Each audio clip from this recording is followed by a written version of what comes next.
You don't need a 50-foot yacht to complete the Great Loop. In fact, for two retirees, buying too much boat could make the trip harder, more expensive, and far more stressful than it needs to be. Because the real question isn't how impressive the boat looks at the marina. It's whether two people can actually dock it, handle the lines, get through locks, deal with unexpected problems, and still enjoy living aboard for months at a time. And the Great Loop will test all of that. You'll face tight marinas, locks, currents, shallow water, and open stretches where maneuverability and range really matter. So today, we're looking at 5 Great Loop boats that 2 retirees can realistically handle. Let's get into it. Before we jump into the list, there are 2 numbers you need to understand, because they'll eliminate boats before you even get to the question of who's driving: air draft and draft. One of the key fixed clearance constraints on the standard loop route is around 19.6 feet, according to the America's Great Loop Cruisers Association. AGLCA generally recommends a loop boat not draw much more than about 5 feet, though they'll also tell you deeper draft boats have completed the loop successfully. Keep those 2 numbers in mind as we go, because they quietly shape which of these 5 boats will actually work for you.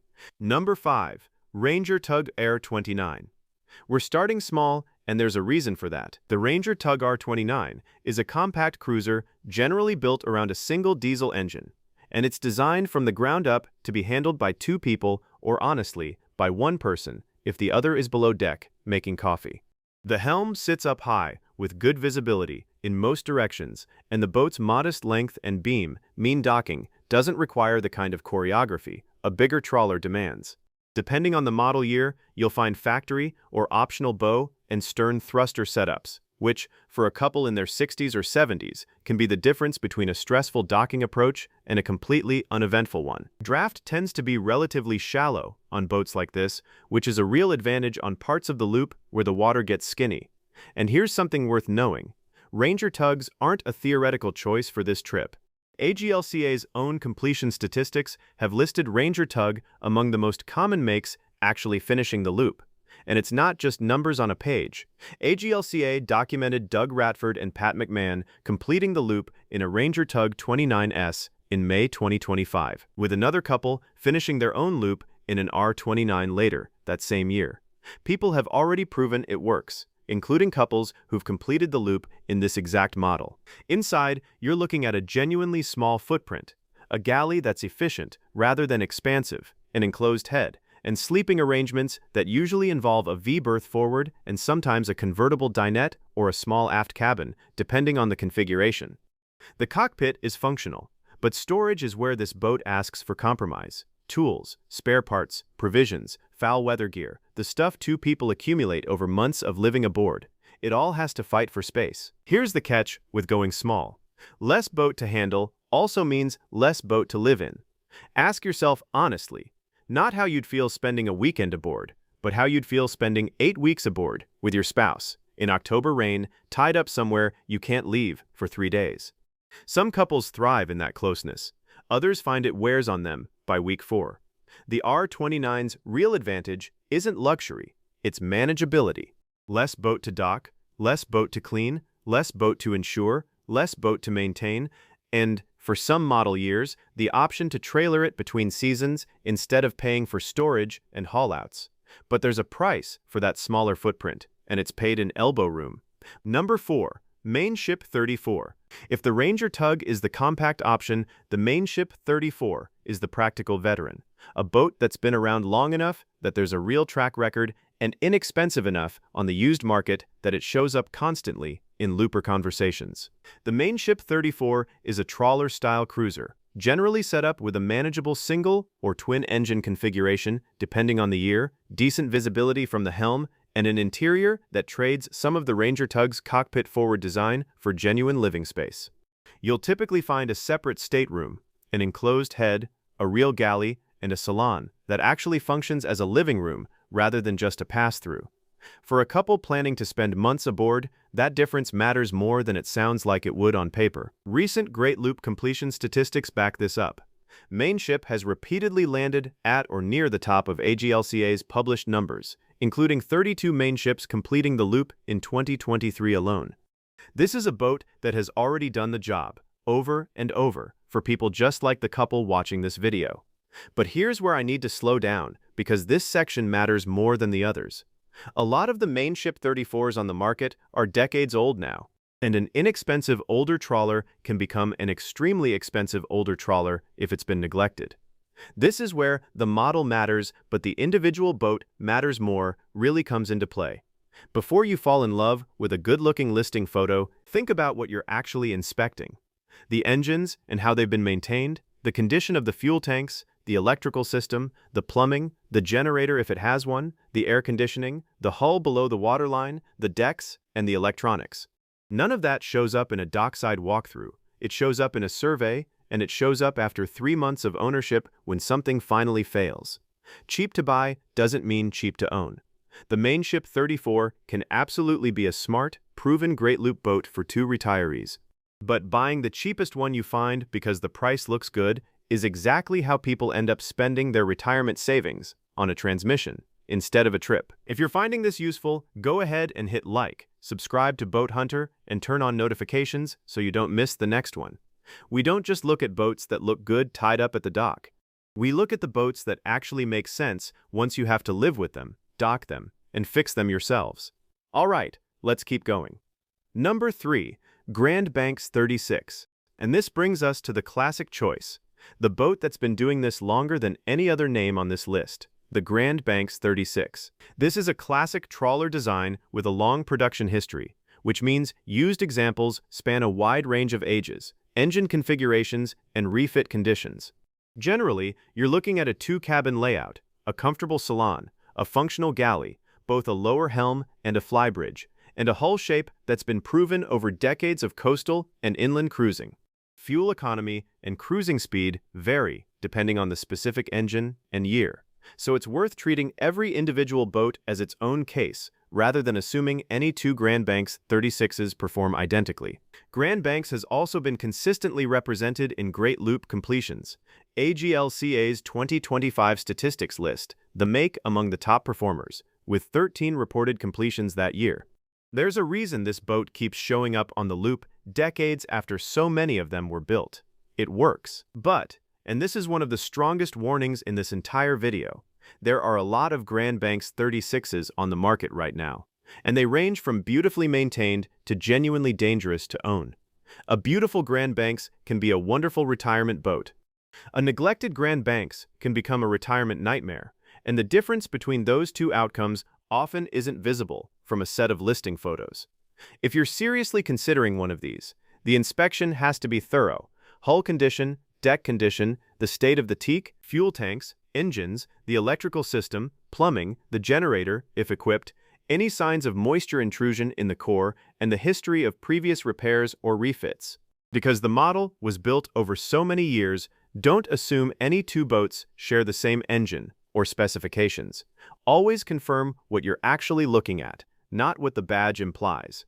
The bottom line on this one, buy the condition, not the badge. The Grand Banks 36 is an excellent classic Great Loop boat, and a well-sorted example offers genuinely proven, comfortable cruising. But an older Grand Banks tends to come with more teak, more systems, and more age-related maintenance than the 2 boats we're about to look at, which is exactly why, for 2 retirees specifically, it lands in the middle of this list rather than at the top. Number 2, Nordic Tug 37. Step up in comfort from the Grand Banks, and you land on the Nordic Tug 37, a boat built for a couple who wants more room to live without the maintenance load of an older classic. The defining feature here is the raised pilot house. Depending on the model year, the Nordic Tug 37 tends to run on a single diesel built around a tug-style hull that's known for fuel efficiency and stability in a chop. But it's that raised pilot house that really sells this boat to an older couple. You're sitting up above the waterline, protected from wind and rain, with excellent sight lines over the bow and out to the sides. On a cold, wet morning, transiting the Erie Canal or crossing open water on one of the Great Lakes, that protection isn't a luxury. It's the difference between a miserable day and a manageable one. Below, you're generally getting a proper master cabin, a functional galley, a salon with real seating, and enough storage that 2 people can actually pack for a season without stepping over each other's gear. Engine access varies by configuration, but the boat is generally built with maintenance in mind, rather than as an afterthought. Nordic Tug also has an established great loop pedigree. The make was tied for third among the most popular boats in AGLCO's 2021 completion statistics, and it's continued to show up consistently in more recent numbers. This isn't a boat that loopers are experimenting with. It's one they keep choosing. And this matters more than you might think. The trade-off here isn't really about comfort versus capability. It's comfort versus effort. The Nordic Tug 37 gives you more room, more protection from the weather, and a genuinely nicer place to live for 6 months than the smaller boats on this list. But it's also more boat than the Ranger Tug or Mainship. More length to dock, more systems to maintain, more weight to be conscious of when you're maneuvering in a tight marina with current pushing you sideways. For the right couple, this is a very strong sweet spot. But there's one boat on this list that, in my opinion, edges it out for this specific mission. Number 1. American Tug 365. This is the boat I'd choose if 2 retirees asked me to pick one. American Tug itself describes the 365 as being designed for adventurous couples, a single stateroom, single head layout built specifically around 2 people spending serious time aboard, including exactly the kind of extended cruising the Great Loop demands. That's not incidental. That's the entire design philosophy of the boat. At just over 36 feet, the 365 typically runs a single Cummins diesel. The manufacturer's current specifications list a standard 380 horsepower configuration with roughly 1,000 nautical miles of range, though as always, exact numbers can shift with options and load. Like the Nordic Tug, it's built around a raised pilot house, so you get the same weather protection and visibility advantage. Inside, the single stateroom layout means the boat isn't wasting square footage trying to squeeze in a second guest cabin that 2 retirees will rarely, if ever, use. Instead, that space goes into a genuinely comfortable queen berth, a real galley, a proper salon, and, critically for a months-long trip, actual storage. On paper, this sounds like it's just a bigger, nicer boat. In real life, the single stateroom decision is what makes it work so well specifically for 2 people. You're not paying for space you don't need.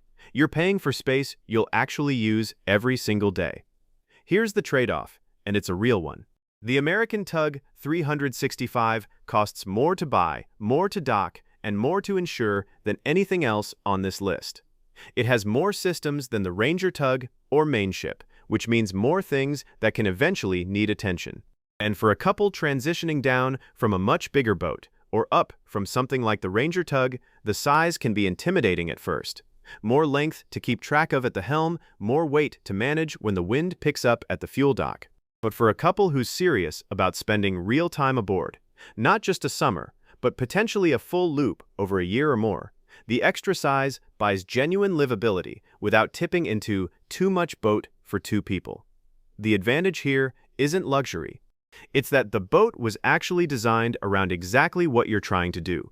That's why, of everything on this list, it's the one I'd trust 2 retirees to live on, dock, maintain, and actually enjoy for the whole trip. Here's something that doesn't get nearly enough attention in boat buying videos. Choosing the right boat is maybe 40% of the equation. The rest is everything that comes after you own it. A retired couple doing the Great Loop needs to budget for insurance, marina fees, fuel, routine maintenance, unexpected repairs, haul-outs, bottom paint, generator upkeep, batteries, electronics, spare parts, and provisions, month after month for the entire trip. None of that shows up in the purchase price, and all of it adds up. And the loop itself isn't one consistent experience. A calm canal morning is one thing. A large lake with wind and building waves is something else entirely. A busy lock with 6 other boats jockeying for position is its own kind of stress. An unfamiliar marina with current pushing you one way and crosswind pushing you another. That's where docking skills and boat manageability actually get tested. The right boat needs to be appropriate for all of these situations, not just the calm ones you picture when you're dreaming about the trip from your living room. So let's bring it back together. The Ranger Tug R29 is best for the couple who wants to prioritize maneuverability, simplicity, and the smallest possible ownership footprint, knowing that living space will be tight. The Mainship 34 is best for the couple who wants a practical, proven trawler with real space, as long as they're disciplined about inspecting condition rather than chasing price.